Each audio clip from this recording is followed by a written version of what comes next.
Hello, welcome to परीक्षा study.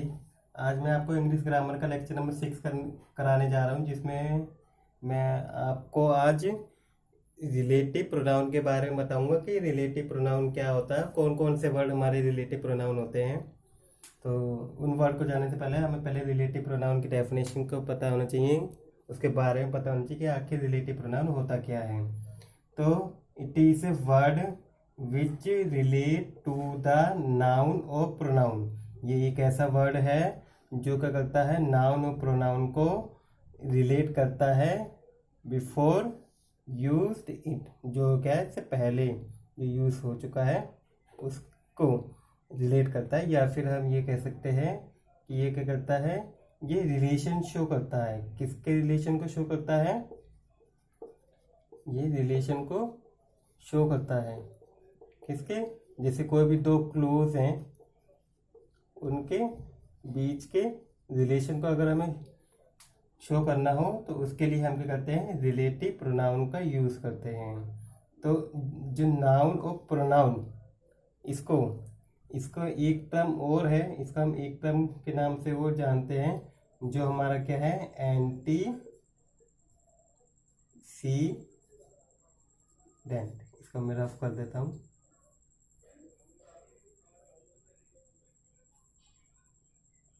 Antecedent जो हमारा वर्ड है ना, यहाँ पे सी और एंटीसीडेंट वर्ड है, जो इसको हम एंटीसीडेंट एक टर्म है, इससे रिलेट करते हैं। तो रिलेटिव प्रोनाउन हमारा एक ऐसे ही वर्ड है जो क्या करता है, रिलेशन को शो करता है। किन्हीं में दो सेंटेंस बोल सकते हैं या क्लोजेस बोल सकते हैं, उनके बीच के रिलेशन को। इसके बाद हम कुछ रिलेटिव प्रोनाउन के वर्ड हैं, वो कौन कौन से हैं उसके बारे में जानेंगे। तो हमारे ये 9 रिलेटिव प्रोनाउन वर्ड हैं जो हम करते हैं किसी सेंटेंस में उनके बीच के रिलेशन को, दो सेंटेंस के बीच के रिलेशन को शो करने के लिए यूज़ करते हैं। तो सबसे पहला है हु, जिसको मीनिंग क्या है, जो। सेकंड है विच, जिसकी भी मीनिंग जो है। व्हाट मीन्स जो, डैट मीन्स जो, हो मीन्स जिसे, हुज मीन्स जिसका, जिसकी, जिसकी के लिए यूज़ किया जाता है। व्हेन जब, वेयर माने जहाँ, और वाई माने क्यों। तो ये कुछ हमारे डब्ल्यूएच फैमिली वर्ड हैं जो relative pronoun as a relative pronoun के वर्ड के रूप में यूज़ किए जाते हैं। और ये हमारे क्वेश्चन मार्क के भी जो वर्ड हैं वहाँ पे भी इनका यूज़ होता है। जैसे क्वेश्चन है, इंटरोगेटिव सेंटेंसेस में भी हम इसका यूजेस करते हैं। तो यहाँ लेकिन हम यहाँ पे इनका यूजेस ऐसे रिलेटिव प्रोनाउन कैसे करते हैं उसके बारे में जानेंगे एक एक करके। तो आइए सबसे पहले हम जानते हैं हु के बारे में।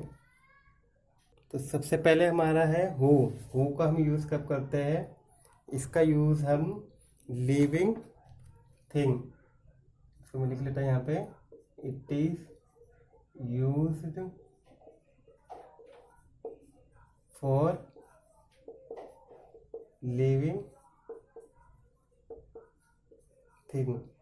लिविंग थिंग के लिए हम इसका यूज़ करते हैं। सेकंड है हमारा, इसको हम it is used as subjective case use करते हैं हम इसको एज सब्जेक्टिव केस। तो इस चीज़ को हम एग्जाम्पल के थ्रू समझते हैं। तो मैं इसका एग्जाम्पल लिखता हूँ। पहला एग्जाम्पल है, I like the boy who help the poor. तो इसका मतलब क्या है कि मैं एक ऐसे लड़के को पसंद करता हूँ जो क्या करता है, पुअर्स की हेल्प करता है। तो यहाँ पे हु एक क्लोज ये हो गया, सेकंड ये हो गया। तो इन दोनों के बीच के जो रिलेशन को जो बता रहा है वो कौन बता रहा है, ये हु मीन्स जो। तो I like the boy who help the poor. तो मैं एक ऐसे लड़के को पसंद जो हेल्प करता है पुअर, गरीबों की। इसके बाद सेकंड सेंटेंस है, Keshav asked Rakhi who was reading. Keshav Rakhi से पूछता है जो क्या कर रही थी, लेटर को पढ़ रही थी। तो यहाँ पे भी हु का यूज़ ऐसे जो यूज़ हुआ है इन दोनों को रिलेट करने के लिए। इसके बाद the student wished him, student क्या करते हैं, इसको विश कर रहे हैं।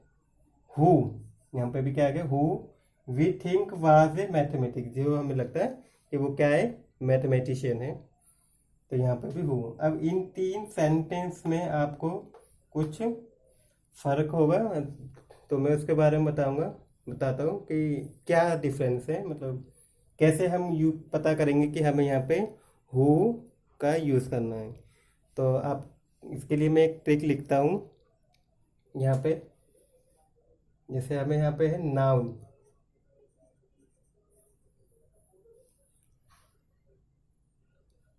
नाउन है,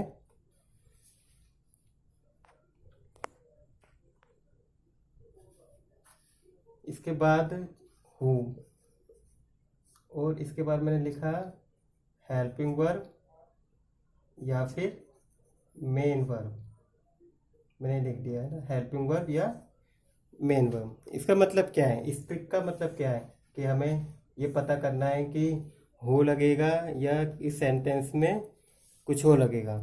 तो हु के लिए क्या, कैसे पता चलेगा, अगर हु से पहले कोई वर्ड आ रहा है तो वो वर्ड क्या होगा, हमारा नाउन होगा। जैसे आपको इस सेंटेंस में दिख रहा है, हु से पहले बॉय नाउन है, हु से पहले राखी भी नाउन है, और हु से पहले हिम क्या है, नाउन है।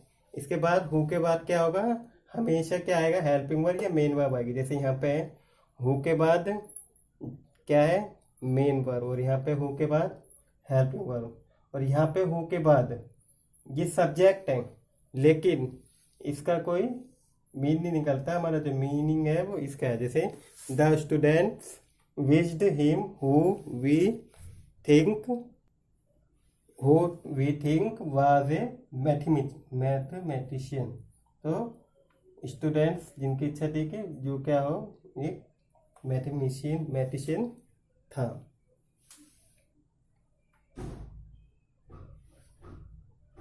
तो यहाँ पे क्या फ़र्क है, यहाँ पे आपको दिख रहा होगा कि जो मेन वर्ब है, मेन वर्ब के बाद इस सेंटेंस में क्या आ रही है, हेल्पिंग वर्ब आ रही है।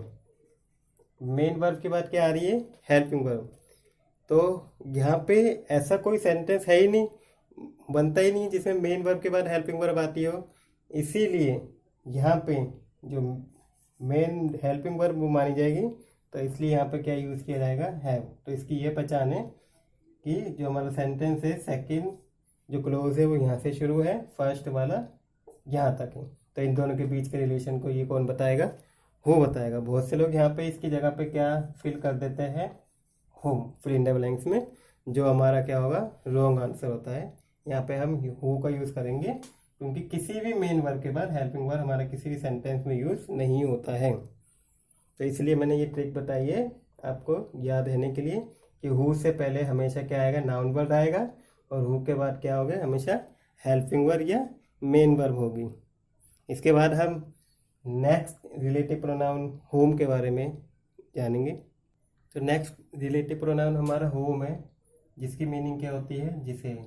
इसका भी सेम हु की तरह यूज़ किया जाता है, बस हम हु को जो है as a subjective case use करते हैं, और यहाँ पे हम होम का use as a objective case use करेंगे।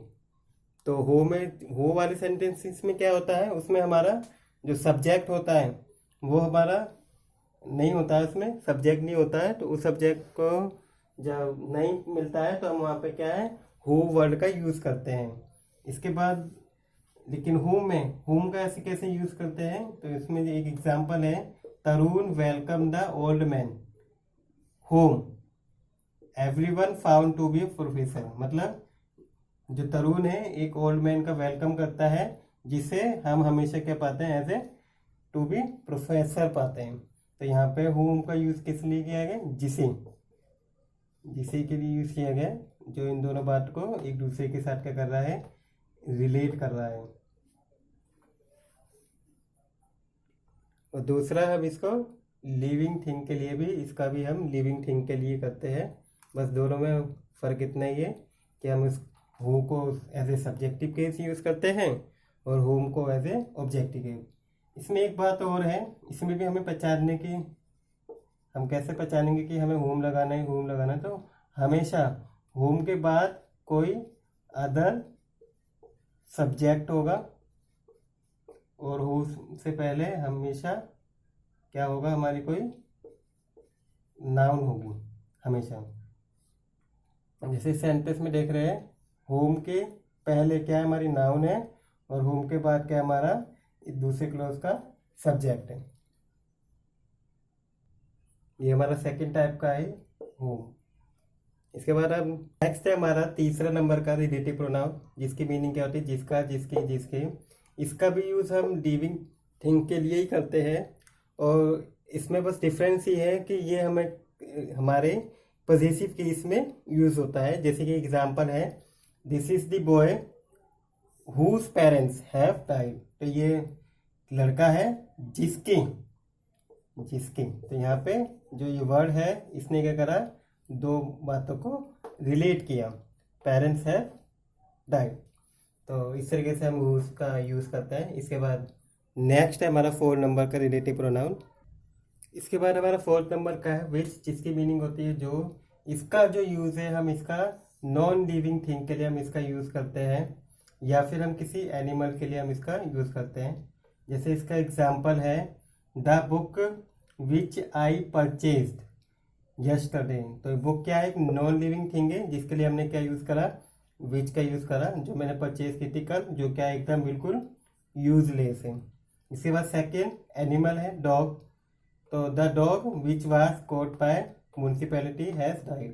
तो एक कुत्ता था जो पकड़ा गया था म्यूनसिपैलिटी के द्वारा, और वो क्या हो गया, मर गया। तो इससे कैसे हम क्या है, विच का यूज़ करते हैं।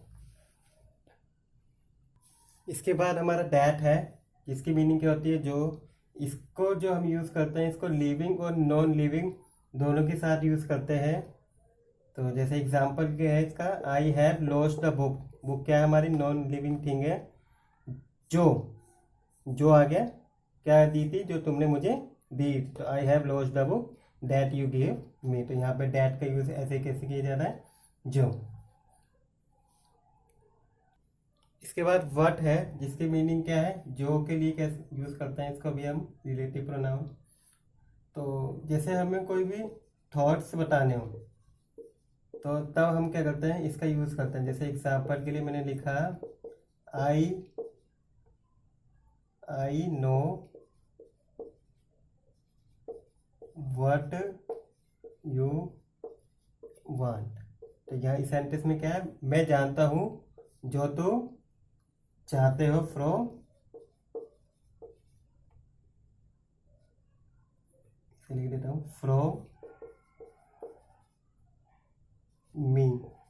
ठीक है, तो मुझे पता है जो तुम मुझसे चाहते हो। तो क्या है इसमें, मैंने क्या बताया, अपनी सोच बताई है। तो जब भी हमें थिंग्स के लिए हम क्या करते हैं, वर्ड का यूज़ करते हैं। इसके बाद 7th है वाई। वाई की मीनिंग क्या है, क्यों।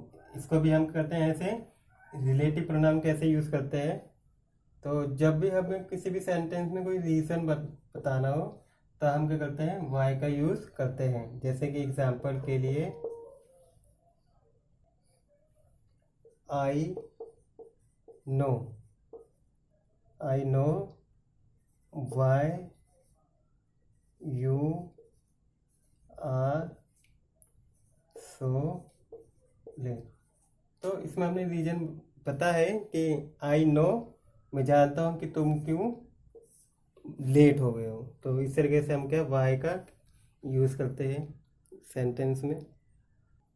इसके बाद 8 है वेयर। वेयर की मीनिंग क्या है, जहाँ। तो इसका कैसे यूज़ करते हैं, जैसे कि एक सेंटेंस है, दिस इज द हाउस। ये घर है जहाँ मैं रहता था तुम्हारे साथ। तो this is the house where I live with you. तो यहाँ पे जो वेयर का यूज़ किया गया है, इसका और इसके बीच के रिलेशन को बताने के लिए यूज़ किया गया ऐसे, जहाँ मैं तुम्हारे साथ रहता था। इसके बाद हमारा 9 नंबर का रिलेटिव प्रोनाउन है लास्ट। नेक्स्ट वैन का हम यूज़ कैसे करते हैं, अगर हमें क्या शो करना हो, टाइम का ही शो करना हो। अगर किसी सेंटेंस में अगर टाइम शो हो रहा है, वहाँ पे हम क्या करेंगे, वैन का यूज़ करेंगे। तो जानते हैं, इसका एग्जांपल है जैसे आई वॉज अनहेल्दी, मैं क्या था, अनहेल्दी था। वैन, जब, आई वॉज चाइल्ड, जब मैं बच्चा था, तो तब मैं क्या था, अनहेल्दी था। इसमें क्या बताया, जो चाइल्डहुड मतलब एक टाइम बताया कि इस टाइम पे मैं क्या था, अनहेल्दी था। तो वहाँ पे हम क्या यूज़ करेंगे, वैन का। तो ये थी आज की हमारी वीडियो, जिसमें मैंने आज आपको रिलेटिव प्रोनाउन के बारे में बताने की कोशिश की है। अगर आपको मेरी वीडियो अच्छी लगी हो, आई होप आपको जो मैंने आज बताया वो समझ में आया हो। और अगर आपको मेरी वीडियो अच्छी लगी हो तो please like my video, share my video. And अगर आप मेरे चैनल पर नए हैं तो प्लीज़ सब्सक्राइब माय चैनल।